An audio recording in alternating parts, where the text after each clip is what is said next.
नमस्कार, आज हम खड़े हैं वार्ड नंबर 8 के इंदिरा कॉलोनी में। आपको बता दें कि यहाँ से आजाद उम्मीदवार प्रदीप जी खड़े हैं और इनके साथ यहाँ कुछ कॉलोनी के लोग हैं। और आप देख सकते हैं कि मेरे आसपास जो ये बिजली की तारों का जाल है, ये देख के लगता है कि हादसों का शिकार, हादसों को न्योता देती है तारे। और मैं आपको बता दूं कि तारे घर के अंदर तक है।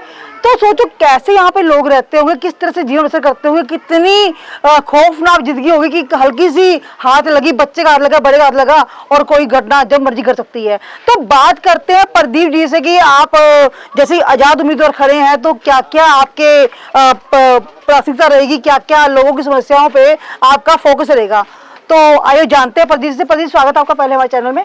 नमस्कार मैम, बहुत बहुत धन्यवाद आपने कि आपने कॉलोनी में आए और यहाँ के वार्ड नंबर 8 की इतनी बड़ी समस्याओं को आप दिखाने की कोशिश कर रहे हैं। आप समझना आपको ये होगा कि यहाँ पे इतनी सारी प्रॉब्लम्स है कि उनका निपटारा आज तक लगभग 25 से 30 साल से ऊपर हो गया कॉलोनी को किसी ने नहीं किया। सरकारें बदलती रहती हैं पर लोगों का फ़ायदा उसमें बिल्कुल भी नहीं होता है। आपने अभी तारों की बात करी, तारे जिस हिसाब से घर के ऊपर से आ रही हैं, भाई दिखाया होगा आपने, और उसके माध्यम से आप ये समझिए कि अगर कोई भी शॉर्ट सर्किट होता है तो क्या वो पूरा घर नहीं जलेगा, और घर जलेगा तो उस सिचुएशन में सोचिए कि हर घर में साथ के साथ घर लगे हुए हैं। एक सिलेंडर अगर ब्लास्ट होता है तो दूसरे सिलेंडर में लगेगी आग, और इस प्रकार से कितनी बड़ी दुर्घटना हो सकती है। जैसे अभी हमने दिल्ली में देखा कितनी बड़ी दुर्घटना हुई है। ये तो चलो एक तारों की बात हुई। आप पीछे अगर देखेंगे बक्से इतने नीचे हैं कि अगर बच्चे अगर जाए, अगर टच हो जाए, अगर एक भी करंट आए तो उसका रिस्पॉन्सिबल कौन होगा? क्या नगर निगम इसकी जिम्मेवारी लेगा या प्रशासन लेगा, या फिर जो शासन में जो राज कर रहे हैं वो व्यक्ति लेंगे? क्योंकि समस्या तो इतनी सारी है पर कोई भी इस पे जिम्मेवारी लेने को तैयार नहीं है। समझिए ये कि अगर ये अब गलियां में से अगर ये नीचे से जो पाइप जा रही है, पानी की पाइपें इतनी ही, अगर एक तो देखिए कि नाली में से होकर गुजर रही है, नाली से अगर गुजर रही है तो अगर उसके अंदर कोई भी अगर दूषित पानी अगर अंदर आता है, अगर दूषित पानी अगर अंदर आता है घर के अंदर, तो अगर कोई व्यक्ति बीमार होता है तो उसकी रिस्पॉन्सिबिलिटी कौन लेगा? ठीक। प्रदीप, जैसे आपने बताई समस्या वाकई बहुत बड़ी समस्या है। अगर हम बात करें तो वाकई में ये समस्या तो सबसे पहले प्रशासन या यहाँ के जो पूर्व पार्षद कहेंगे, अब तो क्योंकि अब तो कोई पार्षद है नहीं है, उनको उठानी चाहिए थी। तो क्या कभी इस तरह की समस्या किसी पार्षद ने नहीं उठाई यहाँ पे? देखिए, पूर्व पार्षद ने, मुझे नहीं पता उन्होंने क्या काम किया, पर काम रियलिटी में अगर कुछ दिख ही नहीं रहा है तो मैं तो मानता हूँ कि जीरो है काम। अगर काम कुछ किया होता तो काम नजर भी आते, पर काम तो बिल्कुल भी नहीं हुए। कि अगर काम देखिए, अब कॉलोनी में सबसे इम्पोर्टेंट काम क्या है कि आपको सुरक्षा बहुत जरूरी है। आज की क्या महिलाएं यहाँ पे सुरक्षित है? तो अगर किसी भी महिला से अगर आप बात करेंगे तो आपको पता लगेगा कि महिलाएं यहाँ पे सुरक्षित नहीं है, क्योंकि ना यहाँ पे स्ट्रीट लाइट्स है, ना कैमरे की व्यवस्था है, और यहाँ पर क्राइम रेट अगर आप सेक्टर 16 चौकी का अगर चेक करेंगे तो सबसे ज़्यादा मिलता है। तो अगर मैं ये कह रहा हूँ जब महिलाएं ही सुरक्षित नहीं है तो बाकी की तो बात ही अलग है। जी, जैसे आपने बताया कि महिलाएं सुरक्षित नहीं है, यहाँ पर तारों का जंजाल है यहाँ पर, तो कभी किसी, जैसे आप सबने मिलकर अपने पार्षद से बात करी थी? बिल्कुल मैम, पार्षद से कई बार बात हो चुकी है, लोग जाते रहते हैं पर उन मेन कोई भी इस पे कार्रवाई करने को राजी नहीं है। जी। पार्षद कहते हैं, हमारे कांग्रेस के जो पार्षद हैं, वो पूर्व पार्षद है सॉरी, वो कहते हैं कि बीजेपी वाले काम नहीं करने देते। बीजेपी वाले कहते हैं कि पार्षद कांग्रेस का है तो हम कैसे क्या कर सकते हैं। ये दोनों की दोनों पार्टियां एक फुटबॉल की तरह से लोगों को घुमा रही हैं, कभी उस पास से जाओ, कोई उस पास से जाओ, पर रियल में कॉलोनी की सूद लेने के लिए कोई भी ना शासन तैयार है ना प्रशासन तैयार है। जी। तो कई समस्या अभी देखिएगा कि अभी जुलाई का महीना आने वाला है, जून जुलाई में बाढ़ आती है, यहाँ पे पानी घरों तक घर घुसेगा, वहाँ पे लोगों का 25-30 हज़ार चीज़ों का नुकसान होता है। क्या प्रशासन को सूद नहीं लेनी चाहिए थी कि नाले को ढक दिया जाए? अगर नाले को ढक देते तो शायद ये समस्या देखने को ना मिलती, पर उसकी तरफ भी प्रशासन का बिल्कुल ध्यान नहीं है। जबकि अभी मई के महीने में ही अभी देखोगे कि हर साल डेंगू और चिकनगुनिया जैसी बीमारियां क्या बोलते हैं यहाँ पे पनपती हैं। तो क्या प्रशासन को या नगर निगम को सामने नहीं आना चाहिए कि फॉगिंग करवाएं ताकि मलेरिया जैसी बीमारियां या डेंगू चिकनगुनिया जैसी बीमारियां ना हो? तो नगर निगम को भी एक सीधा सा सवाल है कि कब जागोगे आप? जब आपके पास कोई पार्षद आएगा तभी आप काम करोगे? क्या आपकी जिम्मेवारी नहीं बनती कि कॉलोनी में जाके वहाँ फॉगिंग करवाए? तो इसका भी ध्यान रखना चाहिए नगर निगम को। बहुत अच्छी बात प्रदीप जी आपने बोली है कि कब जागोगे, बिल्कुल सही बात है कि वाकई में यहाँ पर जागने की जरूरत है। लेकिन प्रदीप जी एक बात कही जाती है जब भी बात करते हैं कि ये जो कॉलोनी सारी अवैध है, अवैध का एक डब्बा या हमके टैटू लगा दिया गया है, तो वो कहते हैं शायद यही कारण है जो काम नहीं हो रहा है। तो क्या कितना सही मानते हैं आप इस बात को? मैम बहुत बढ़िया सवाल है। मैं चाहता था कि आप ये सवाल उठाएं और आपने बहुत अच्छा सवाल उठाया। आप समझिए इस बात को कि कह रहे हैं कि यहाँ पर कि ये कॉलोनी अवैध है, तो कॉलोनी अवैध की बात ये समझिए कि कॉलोनी लगभग 30-35 सालों पहले से बसी हुई है।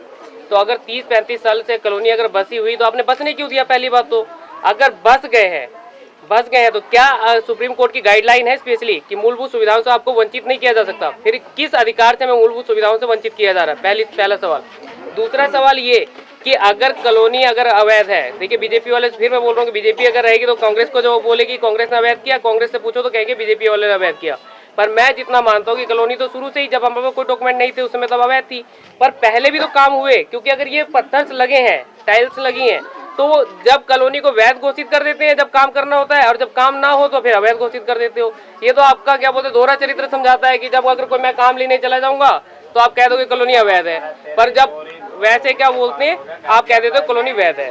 जी, बहुत सही बात आपने बोली है कि वाकई में ये दोहरे चरित्र वाली बात है कि कभी कॉलोनी वैध है, जब वोट लेना है तो कॉलोनी वैध है, होना वैध है। अब प्रदीप जी, एक बात जो सामने आ रही है वो ये बात है कि आप आजाद उम्मीदवार खड़े हो रहे हैं, तो जब आप कह रहे हैं कि बीजेपी वाले कुछ नहीं कर पा रहे हैं, पार्षद कांग्रेस वाले कुछ नहीं कर पा रहे हैं, अन्य पार्टी वाले कुछ नहीं कर पा रहे हैं, तो क्या लगता है आजाद उम्मीदवार अगर आप जीत जाते हैं तो कर पाएंगे कुछ यहाँ के लिए? देखिए जी, मेरा काम है कोशिश करना। मैं पहले आपको बता दूं कि देखिए कॉलोनी अवैध है। मैंने पहले भी एक बात बोली हुई है कि अगर कॉलोनी को अगर अवैध घोषित करके अगर एक काम रोकते हैं तो अगर हम तो पहली बात तो ये कि जिसका मेयर होगा उसके साथ चले जाएंगे, पहली बात। अगर फिर भी अगर क्या बोलते हैं काम नहीं होता है तो उस सिचुएशन में हमारा एक प्रोटोकॉल साफ रहेगा कि सबसे पहले हम नगर निगम पे एप्लीकेशंस देंगे, उसके बाद अगर हम कार्रवाई करेंगे। अगर वो नहीं मानते हैं तो हमको धरना देना पड़ेगा, तो धरना भी देना पड़ेगा।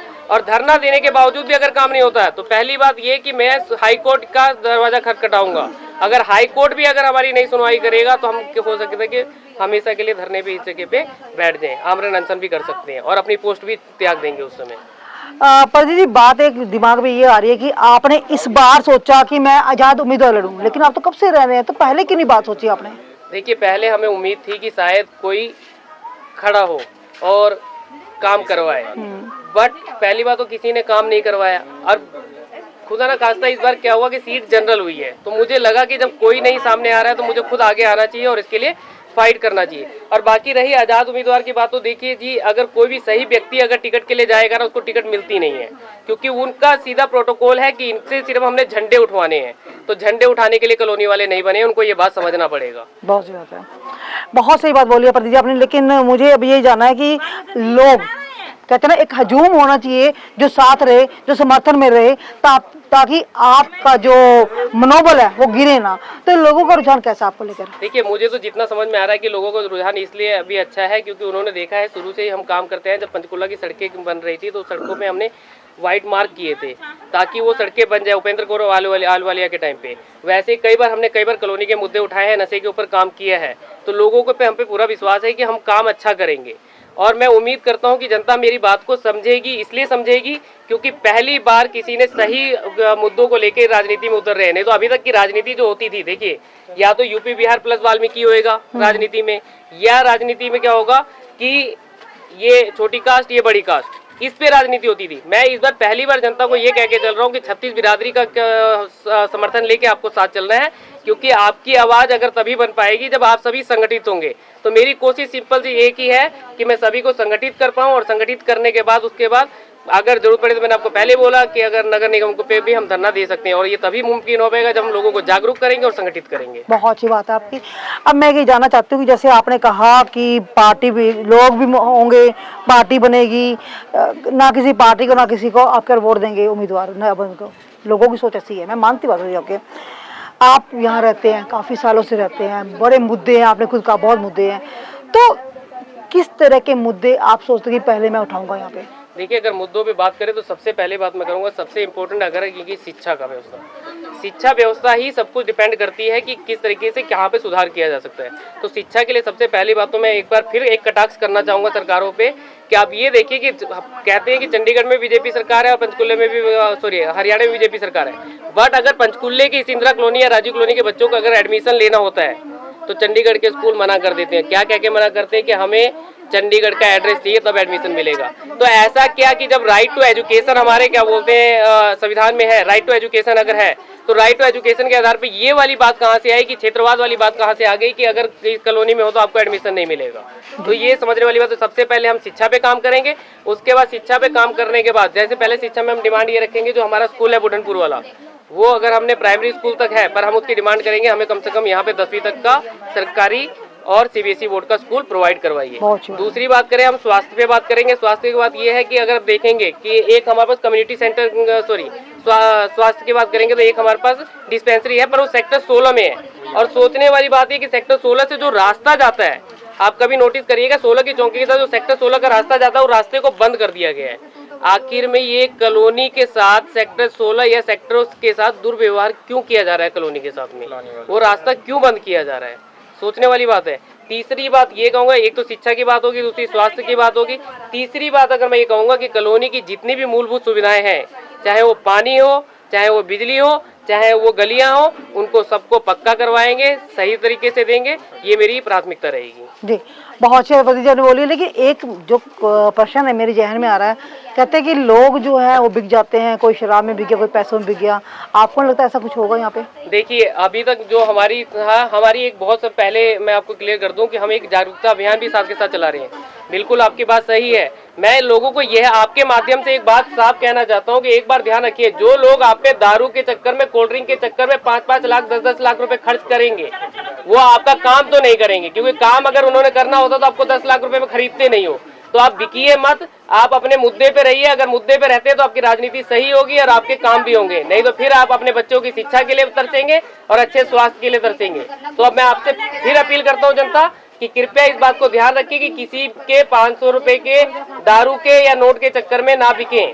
अगर आप बिकते हैं तो कहीं ना कहीं आप अपना आत्मसम्मान को गिरा रहे हैं। तो आत्मसम्मान को अपने ऊंचा उठाइए और कोशिश करिए कि एक सही व्यक्ति को इस वार्ड नंबर 8 की कमान संभाले, ताकि आने वाले समय में अच्छा कार्य हो सके। जी, बहुत अच्छी बात प्रदीप जी ने बोली है कि अगर बिकना ही है तो फिर क्या जरूरत है स्वास्थ्य की, क्या जरूरत है अच्छी सुरक्षा व्यवस्था की, और क्या जरूरत है अपनी कॉलोनी को मेंटेन करने की। बहुत अच्छी बात बोली है कि अगर आपको एक सदृढ़ और अच्छा नेता चाहिए तो फिर इनसे दूर रहिए। जैसे कहते हैं ना कि शराब नशा, इनसे दूर रहिए और स्वस्थ जीवन पाइए, उसी तरह से इन चीजों दूर रहिए, बिकाऊ से दूर रहिए और एक अच्छी सोसाइटी, एक अच्छी कॉलोनी और अपने बच्चों का भविष्य जो है उसको आप उजागर कर सकते हैं। आप जानते हैं कुछ यहाँ के लोगों की बातें।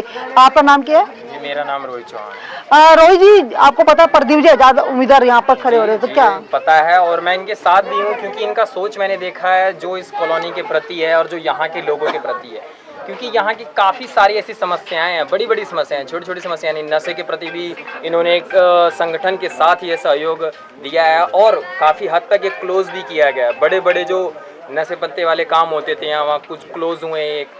और दूसरा वो गेट की बात कर रहे हैं, तो वो किसके लिए कर रहे हैं? वो हमारे यहाँ के लोगों के लिए कर रहे हैं। यहाँ की जो महिलाएं हैं, महिलाएं यहाँ से जाती थी उस गेट से पास होके, तो वो नीचे से झुक के जाती थी, तो वो कहीं ना कहीं महिलाओं के सम्मान पर भी ठेस पहुँचता था। वो उसको लेके बात कर रहे हैं। और हालांकि मैंने भी ये वीडियो पोस्ट करी है, मैं भी अपने सोशल मीडिया चैनल पर पोस्ट करता हूँ इनकी वीडियो और इनके साथ हूँ, इनके समर्थन में हूँ। और मैं ये अपील करना चाहूँगा हाथ जोड़ के कि भाई, अगर कोई आपके लिए सोच रहा है वर्तमान समय में, तो ये आपकी भी रिस्पॉन्सिबिलिटी बनती है इंसानियत के तौर पर कि आप भी ऐसे व्यक्ति का साथ दो जो आपके यहाँ पर कार्य करे और कार्य करने की उम्मीद से जो खड़ा हो रहा है वो कार्य करने के लिए सक्षम हो पाए। इसमें आप लोगों को सहयोग देना है और इनको भारी मतों से जिताना है, दिखाना है कि एक युवा की क्या शक्ति होती है। एक शिक्षित व्यक्ति अगर प्रशासन में आता है तो वो क्या क्या बदलाव ला सकता है। बहुत अच्छी बात इन्होंने बोली। अब बात करते कुछ महिलाओं से। हाँ जी, आप यहीं रहते हैं? कब से रह रहे हैं यहाँ पे? मैं पुष्पा हूँ, मेरे मकान नंबर 336 है। जैसे कि मैं देख रही हूँ आपके तो ऊपर से तारे निकल रही है। छत से बहुत तारे ज्यादा गई है, तार हटाने की कोशिश कर रहे हैं, कोई हटाने पे नहीं हटा। आप किसी पार्षद से मिले यहाँ पे इसके लिए? हाँ जी, मिलते तो हैं, लेकिन सीएम विंडो पर भी अप्लाई कर विंडो पर मैं गए पर कुछ हुआ नहीं है। कोर्ट में भी जा कर के 2-4 बातें भाषण भी करे। आगे से तो काम होने हैं, लेकिन बीच में काम हमारी रुक जाती है, होता नहीं। जैसे कि आपको पता है इस बार प्रदीप जी है जो यहाँ से खड़े हुए आजाद उम्मीदवार, तो क्या कहेंगे आप इनके लिए? वो ठीक खड़े हो रहे हैं, उनको वोट देंगे? देंगे, ठीक है। अच्छा, उनको वोट देंगे क्योंकि वो आपके भले के लिए कह रहे हैं। हाँ जी। तो आपको लगता है कि वो जो काम कह रहे हैं वो करवा पाएंगे यहाँ पे? गरीबों का सहारा करेगा उनको वोट देंगे। हाँ जी, आ जी आप।